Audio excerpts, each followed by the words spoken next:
Press conference यहां पर अरविंद केजरीवाल कर रहे हैं, सीधा रुख। एक चीज हम लोगों ने हमेशा गांठ बांध के रखी, आपको कभी गलत तथ्य नहीं दिए, आपसे कभी झूठ नहीं बोला, जो था आपके सामने रख दिया। अगर स्थिति अच्छी थी तो भी आपको बताया, स्थिति खराब थी तो भी आपको हमने ईमानदारी से बताया, क्योंकि हम पहले दिन से समझ गए थे कि ये इतनी बड़ी आपदा है कि आपके साथ के बिना, जनता के साथ के बिना अकेले इस आपदा से सरकार सामना नहीं कर सकते। जनता का सहयोग और जनता की सहभागिता इस पूरे संघर्ष में बेहद ज़रूरी है।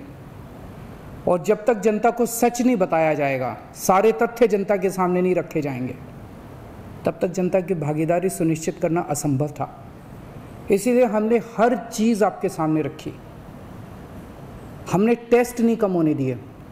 आज दिल्ली के अंदर सबसे ज़्यादा टेस्ट हो रहे हैं। मैं तो ये कहूँगा कि अगर प्रति 10 लाख की पॉपुलेशन पे देखा जाए तो शायद पूरी दुनिया में सबसे ज़्यादा टेस्ट दिल्ली में हो रहे हैं। मैंने देखा कि कई जगहों पे उन्होंने टेस्ट कम कर दिए। टेस्ट कम कर दिए तो केस कम आने लग गए। इस तरह से तथ्यों के साथ कई जगह हेरफेर करने की कोशिश की गई। हमने ऐसा नहीं किया। हमने टेस्ट कम नहीं किए, उल्टे कम करने की वजह हमने दिल्ली में टेस्ट कई गुने बढ़ा दिए। आज लगभग 1 लाख टेस्ट दिल्ली में डेली हो रहे हैं। हमने मौत के आंकड़े आपसे नहीं छुपाए। जितनी मौतें होती थी हमने सब आपके सामने रखी, ईमानदारी से रखी। अगर ज़्यादा हो रही थी तो ज़्यादा बताई, कम हो रही थी तो कम बताई। कितने बेड्स हैं, कितने आईसीयू बेड्स हैं, क्या परिस्थितियां हैं, हर चीज़ आपके सामने ईमानदारी के साथ रखी। और इसी वजह से जब भी हमने कड़े निर्णय लिए, हमें आपका पूरा सहयोग मिला, दिल्ली की जनता का पूरा सहयोग मिला। मैं हमेशा कहता हूं कि हमारी दिल्ली एक परिवार है। दिल्ली के 2 करोड़ लोग एक परिवार हैं। और जब परिवार में कोई आपदा आती है तो सारे परिवार के लोग मिलकर उसका सामना करते हैं। अब भी हम सभी मिलकर इसका सामना करेंगे। पहले भी जीत हुई थी, अब भी जीत होगी। आज दिल्ली में क्या परिस्थिति है? पिछले 24 घंटे में दिल्ली में लगभग 23,500 केस आए हैं। उसके पिछले 24 घंटे में लगभग 25,500 केस आए थे। तो पिछले 3-4 दिन से रोज़ हम देख रहे हैं लगभग 25,000 के करीब केस आ रहे हैं। पॉजिटिविटी बहुत ज़्यादा बढ़ गई है, संक्रमण दर बहुत ज़्यादा बढ़ गई है। दिल्ली के अंदर अस्पतालों में उपलब्ध बेड्स की भारी कमी हो रही है।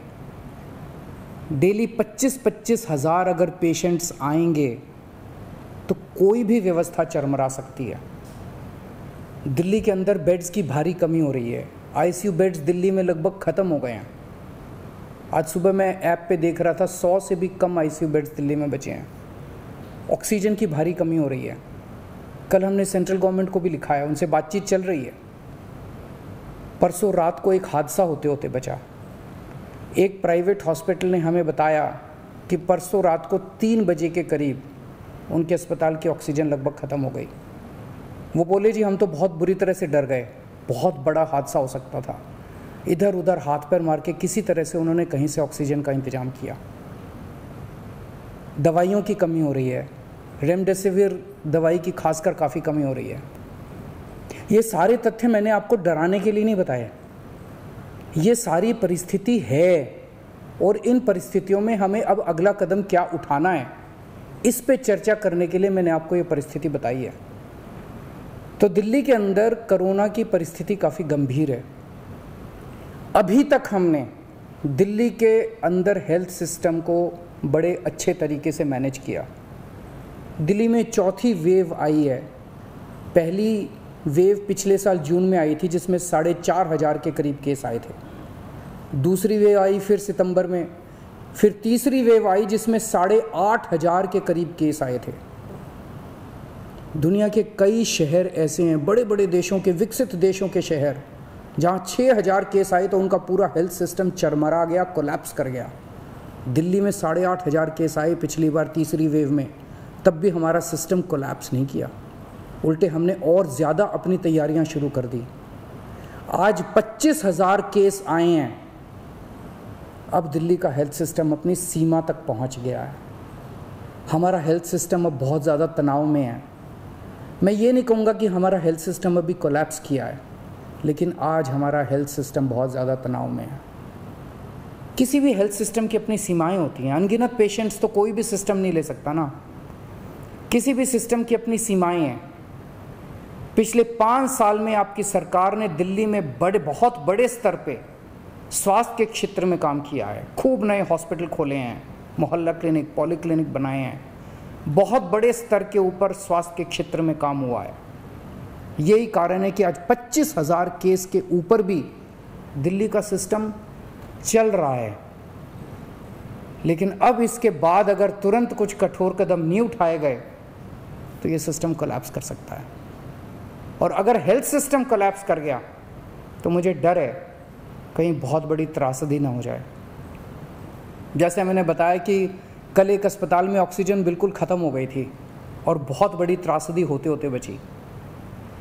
मैंने वीडियोस देखे हैं, तस्वीरें देखी हैं, आपने भी देखी होंगी सोशल मीडिया पे। दुनिया के कई शहर ऐसे हैं जहां कॉरिडोर में पेशेंट्स पड़े हुए हैं, सड़कों के ऊपर लोग दम तोड़ रहे हैं। अभी तक हमने दिल्ली को उस किस्म की त्रासदी से बचाया है, वैसा नहीं होने दिया। आज सुबह 11 बजे मेरी और एलजी साहब की मीटिंग हुई और इन सारे पहलुओं के ऊपर, सारी परिस्थिति के ऊपर काफ़ी विस्तार से बातचीत हुई। और उस बातचीत के बाद हमें ये लगा कि दिल्ली का हेल्थ सिस्टम बड़ी मात्रा में और अधिक पेशेंट्स अब लेने में असमर्थ है।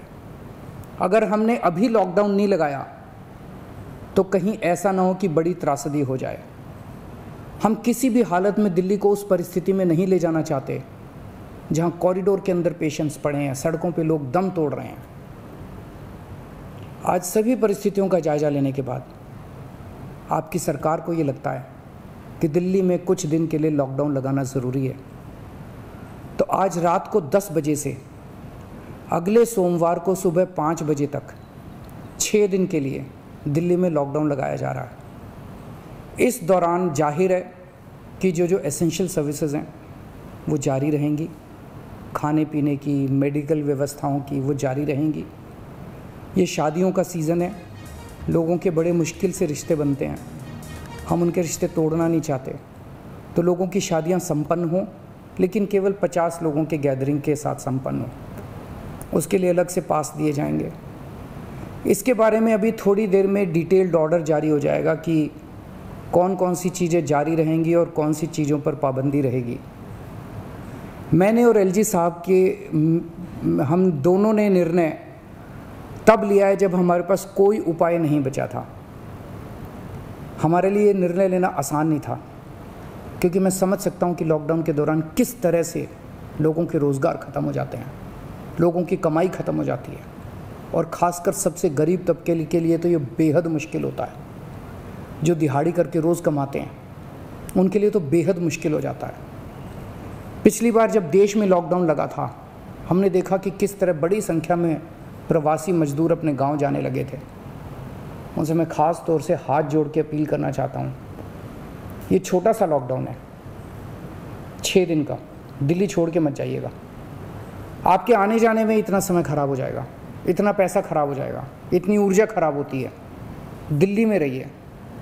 मुझे उम्मीद है कि ये छोटा लॉकडाउन है और छोटा ही रहेगा। मुझे पूरी उम्मीद है कि शायद बढ़ाने की ज़रूरत ना पड़े। आप दिल्ली में रहिए। यकीन मानिए, हम पूरी ईमानदारी के साथ सब मिल के लड़ेंगे तो जल्दी इस मुसीबत से छुटकारा पाएंगे। मैं आपको यकीन दिलाता हूँ, सरकार आपका पूरा ख्याल रखेगी। मैं हूँ ना, मुझ पे भरोसा रखिए। मेरी दिल्ली के सभी नागरिकों से अपील है कि ये निर्णय हमने बहुत मुश्किल से लिया है। आप सब लोग जानते हैं कि मैं लॉकडाउन के सख्त खिलाफ रहा हूँ। हमेशा से मैंने लॉकडाउन का विरोध किया है। मेरा ये मानना है कि लॉकडाउन से कोरोना ख़त्म नहीं होता, लॉकडाउन से कोरोना की स्पीड कम हो जाती है। मेरा हमेशा ये मानना है कि अगर किसी भी शहर या राज्य की स्वास्थ्य व्यवस्था अपनी सीमा तक पहुंच जाए तो लॉकडाउन लगाना ज़रूरी हो जाता है, ताकि पेशेंट्स का नंबर कम हो जाए, ताकि हेल्थ सिस्टम को और दुरुस्त किया जा सके। ये जो 6 दिन का लॉकडाउन हम लगा रहे हैं, ये जो 6 दिन हम ले रहे हैं आपसे, इन 6 दिनों के अंदर हम बहुत बड़े स्तर के ऊपर और दिल्ली में बेड्स की व्यवस्था करेंगे। केंद्र से हम मदद मांग रहे हैं, उनसे लगातार संपर्क में हैं। केंद्र सरकार हमारी मदद भी कर रही है, उसके लिए हम केंद्र सरकार के शुक्रगुजार हैं। उनसे ऑक्सीजन की व्यवस्था करेंगे, दवाइयों की व्यवस्था करेंगे। इस लॉकडाउन के समय को हम इन सब चीज़ों के लिए इस्तेमाल करेंगे। मेरी अब सब लोगों से गुजारिश है कि लॉकडाउन का पूरी तरह से पालन करें, घर से बाहर इस दौरान ना निकलें। पहले भी हमने कई कठिन निर्णय लिए और आपने मेरा पूरा साथ दिया। मुझे पूरी उम्मीद है आज भी आप मेरा साथ देंगे। हम मिलके इसका मुकाबला करेंगे और ज़रूर जीतेंगे। नमस्कार।